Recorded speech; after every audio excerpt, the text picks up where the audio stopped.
Death நோட்ல எவன் பேர் எழுதினாலும் செத்து போயிருவான். உன் பேர் என்ன? பாபு. எதுக்கு எழுதுறீங்க? இன்னைக்கு வருகையில ஒரு டெத்து கம்மியா இருக்கு. பூமிக்கு போ, உன் கண்ணில் படுற மனுஷனோட பேர் இந்த டெத் நோட்ல இல்ல. ஓகே அம்மன். அன்பார்ச்சுனேட்லி இன்னும் 1 மணி நேரத்துல லாரி ஏத்தி கொட்டல் பத்தி சாக போறீங்க. இப்பதானே ஜாதகம் பார்த்துட்டு வரேன். 108 வயசு வரைக்கும் வாழ்வேன்னு சொன்னான். நிறைய கமிட்மெண்ட் இருக்கு. நவுரு. உனக்கு முடிய போற நேரத்துக்கு நேரம் தொடங்க போகுது.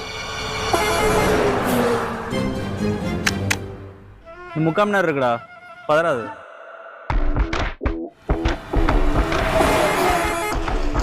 டயர் இருக்கு. வெளியே தானே லாரி வந்து இடிக்கும். வீட்டுக்கு போறேன். இன்னும் 2 லாரி நிக்குது. மகாராஜா படம் பார்த்துருக்கியா? லாரியை வீட்டுக்குள்ள விட்டுருவாங்க. நீ உன் வீட்டுக்குள்ள போனாலும் பயமா இருக்கியா? நான் இல்லைன்னா அக்கௌண்ட்ல சேர்த்த காசு அழைக்க ஃப்ரெண்டு ஆட்டை போட்டுருவான். அதை வச்சு நான் வாங்கணும்னு நினைச்ச பைக்கை